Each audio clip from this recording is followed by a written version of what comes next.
Ассалаумағалейкум достар, қалайсыздар, аман есенсіздер ма достар? Енді бүгін сіздерге футбол ақпараттарын жеткізетін боламыз. Ал сіздер болса біздің арнамызға тіркеліп, лайк басып, қолдауды ұмытпаңыздар. Ал біз болсақ әдеттегідей жаңалықтарымызды бастайық. Енді ерінбей лайк бастастайық. Осы видеоға жоқ дегенде 500 лайкты жинап тастайық. Әрбірлеріңіз ерінбей лайкты басыңыздар.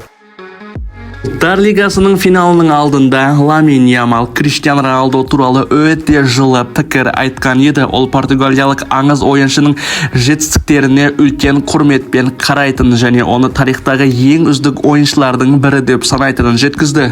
Алайда матчтың өзінде көпшілік жас Барселона вингерінің Португалия құрамасының капитанына деген әрекетіне мүлдем құрметсіз деп қабылдады. Енді Ламин Ямал Криштиану Роналдудың қолын алмай кеткен ба сондай. Енді көпшілік Криштиану Роналдуны жақтап жатыр, ал Ламин Ямалды хейт етіп жатыр. Сол сәтте Роналду Ямалды қорғап шықты. Испандық ойыншыға бағытталған сындарға Крич матчтан кейін баспасөз мәслихатында бір жақты жауап берді. Аңыз футболшының жағымды сөздеріне қарамастан Ямал шабуылшыны мазақ етіп желіде әртүрлі реакция тудырды. Ламин Ямал сонда не істеп жатыр? Сонда Криштиану Роналдуны құрметтемей жатыр ма, немесе жұлдыз ауруымен ауырып жатыр ма? Футболшы аулада жапырақтарды сыпырып жатқан сәтінің суретін жариялап, сол жапырақта R әріпін жазып қойған. Кейбір бұқаралық ақпарат блогын іліп алып, Ямал осылайша Роналдуды мазақ етті деген әңгімені таратты. Өйткені Роналду жас кезінде ақша табу үшін көше сыпырумен айналысқан. Ал Ламин Ямалдың суреті осыған әдейі жасалған деген ақпараттарда таралып жатыр. Алайда бұл пікірге қарсы екінші шындыққа көбірек жанасатын нұсқа бар. R әріпі Ламин Ямал қазіргі псевдоним ретінде қолданып жүрген Раян есімінің бірінші әріпі болуы мүмкін.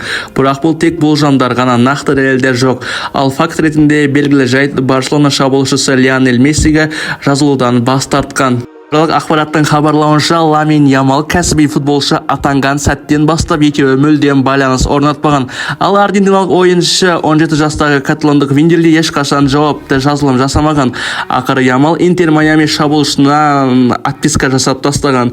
Енді Мессиді менсінбеді бе? Маған Месси тіркелмеген үшін мен не үшін тіркелем деді ма, оны түсінбедік. Барсаның бұрынғы аңыздары Ламин Ямалға тіркелген, Ламин Ямал оларға тіркелген. Енді Ламин Ямал Мессиге тіркеліп қойған. Маған қайтарама десе, бір жылдай күткен. Енді маған Месси тіркелеме десе, Месси тіркелмей қойған. Содан кейін Ламин Ямал ойланбай тұрып аттестация жасап тастапты.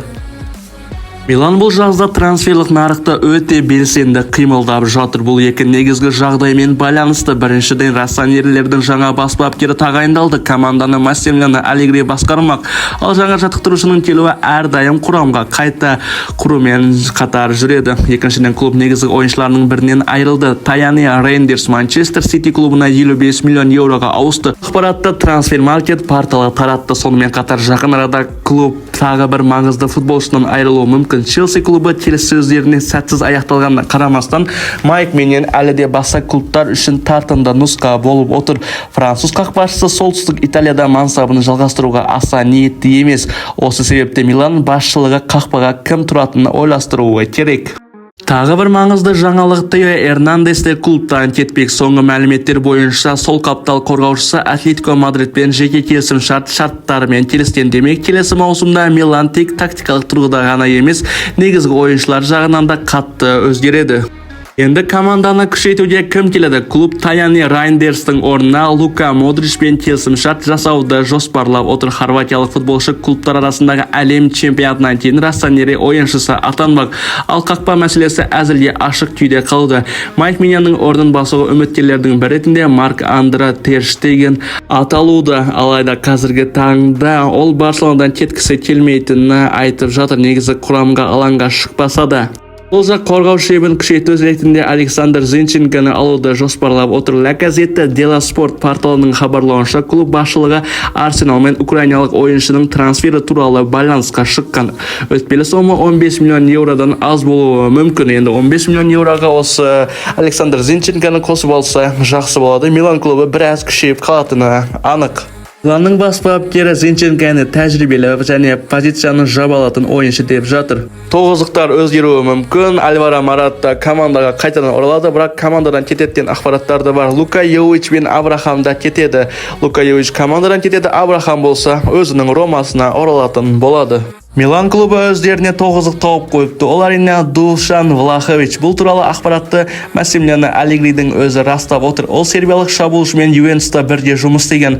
Бірақ бұл трансферге сену қиын, себебі туриндік кезеңнің соңында екеуі қатты жанжалдасқан. Оның үстіне Влаховичтің трансфері қымбат, ал жалақысы тіпті итальяндық стандарттар бойынша шектен тыс жоғары. Ювентус клубы Душан Влаховичті сатуға дайын, бірақ қымбат бағалап жатыр. Басқа клубтар қымбат деп Душан Влаховичті алғысы келмей отыр. Милан Маттео Ретиге назар аударуда, бірақ бұл трансферде оңай болмайын деп тұр. Ретиге Влаховичке қарағанда сәл арзан болуы мүмкін, бірақ Атлантаның Чемпиондар лигасына қатысатын шақта Еурокубокта ілінбеген.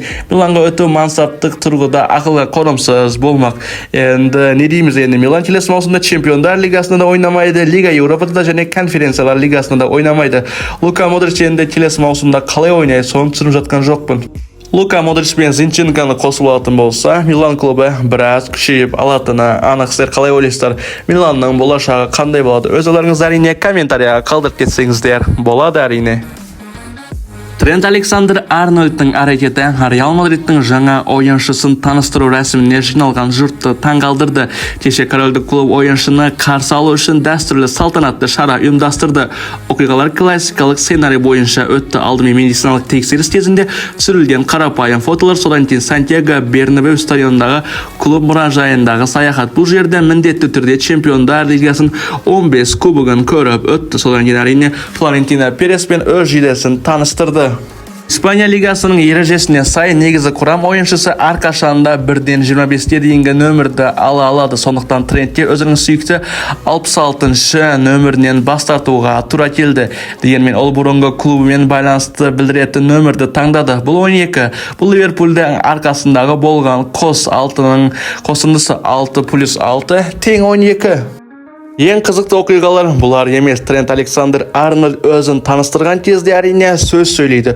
Ол қандай сөз сөйлесеңіздер, енді өзін таныстырды, мен клубта болғаныма қуаныштымын деді. Бірақ бұл маңызды емес. Ол енді испан тілінде сөйледі. Испан тілінде сөйлегеннен кейін барлықтары қошеметтеп, Трент Александр-Арнольдты мақтап, керемет топ ойыншы деп мақтап тастады. Керемет енді жаңа клубқа келіп бірден испан тілінде сөйлеп жатыр.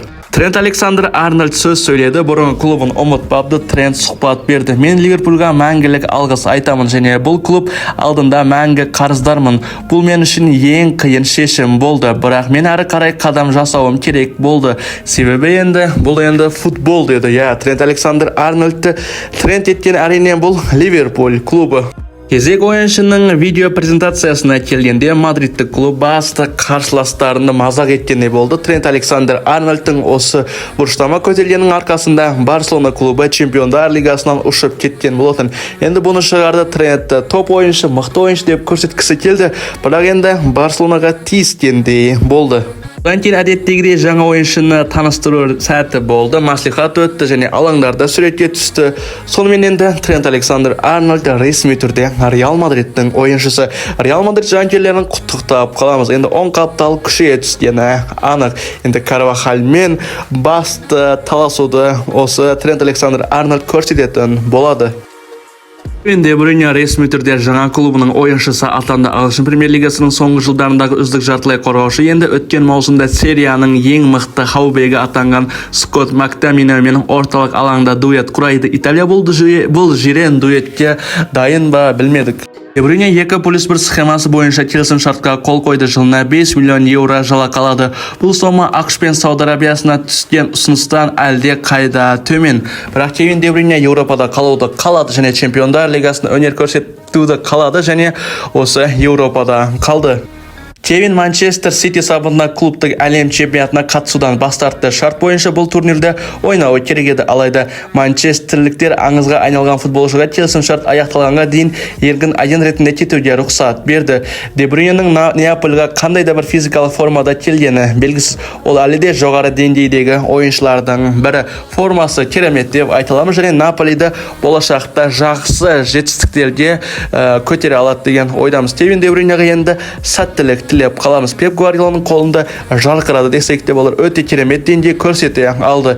Енді Наполиға келіп тағы бір 2 маусым өнер көрсететін анық. 2+1 жақсы ойнап жатса, 2 жылдан кейін Наполи клубы тағы да бір келісімшарт, 1 жылдық келісімшарт ұсынады. Оған да қол қоятын болса, енді Кевин Де Брюйне 3 жылдай Наполида қалатын болады. Наполидің жанкелері бар ма? Бар болсаңыздар, әрине біз бармыз, комментарияға жазып кетсеңіздер болады. Негізінде Кевин Де Брюйненің айтуы өте жоғары. Келесі маусымда Наполи клубы чемпион болуына осы Кевин Де Брюйненің үлесі зор болады. Енді жарақаттар болып қалмаса, Кевин Де Брюйне Манчестер Ситидегі деңгейін көрсете алмаса да, Италияда ойнауға өзінің қазіргі уақыттағы деңгейі жетеді. Антони Контенің өзі осы Кевин Де Брюйнені маған алып беріңдер деді. Енді осы Лукакумен бір командада өнер көрсететін болады. Жалпы жартылай қорғауыңыз қазіргі уақытта Наполи клубында өте керемет болайын деп тұр. Лионель Месси 8 рет алтын допты жеңіп алды. Аргентиналықтың жетістіктерін ешкім ешқашан асып түсе алмайтын сияқты. Ал ол бұл марапат үшін 5 рет жеңіске жеткен ғажайып Криштиану Роналдумен бәсекелес болды. Лионель көкем супер алтын доппен мақтан алмайды, барлық трофеймен мақтан алса да. Енді бұл жетістікке жеткен Альфредо Ди Стефано 1989 жылы. Сол кезде Йохан Кройф пен Микель Платиниді басып озды. Бұл атақ үшін 10 жылдық үздік футболшы берілетін еді. Соңғы кезде алтын допқа байланысты бәрін реформалап жатқан Франс футбол журналы бұл ұмыт болған марапатты қайтаруды шешкен секілді және жанкүйерлерді соған дайындап жатыр. Алтын доптың ресми парақшасында жанкүйерлерден трофейді кім лайықты екенін сұрайды. Алтын доп ешқандай басты марапатқа ұқсамайды. 1989 жылы бір футболшы ешкімде берілмеген ерекше трофейді иеленеді. Супер алтын доп бұл кім еді? Ал егер ол қазір табысталса, оны кім алуы тиіс? Франс футбол хайп жасағалы отыр. Бұлар енді алтын допты Лионель Мессиге беретіні анық, себебі Лионель Мессиде қазіргі уақытта 8 алтын доп бар. Ал оның қарсыласы Криштиану Роналдуда 5 алтын доп бар. Енді бұны кім көп алтын доп жеңетін болса, соған берілетін супер алтын доп сияқты. Ал енді келесі жылдарда енді бұған Винисиус Junior, Дембеле, Родри сияқтылар болуы мүмкін. Себебі енді 30 жылдан кейін, енді әр 30 жыл сайын берілетін болады бұл алтын доп, супер алтын доп. Алтын допты жеңіп алудан көрі ана супер алтын допты жеңіп алу қиын сияқты. Енді кім көп алтын доп жеңеді соңғы 30 жылда? Сол әрине супер алтын допты жеңіп алады. Жалпы Лионель Месси болса супер алтын допты жеңіп алады, себебі 8 рет алтын допты жеңіп алды. Енді комментарияда ұрлады, анау-мынау де әңгіме керек емес. По факту алды ма? Алды. Месси көкем красавчик. Енді Мессидің жанкүйерлері болса арнаға тіркелейік, ұялмастан лайкты басып тастайық, экранды сындырып тастайық, лайк басайық. Жоқты енді осы видеоға бір 500 лайк жинап тастайық. Ал достар, бірі білсе, бірі білмес, біздің екінші арнамызда Goal Life арнасында Реал Мадрид 2026 деген видео шықты. Реал Мадридтің осы жаңа маусымдағы составы қандай болады, қандай ойын өрнегін көрсетеді, жаңа бапкер, жаңа ойыншылар, сол туралы видео шығардық. Енді ерінбестен кіріп, қазір комментарияға белгілеп кететін боламын. Кіріп, лайк басып, қолдап кетуді ұмытпаңыздар. Бір-бірімізді достар қолдап отырайық. Футбол әрқашан бірінші орында.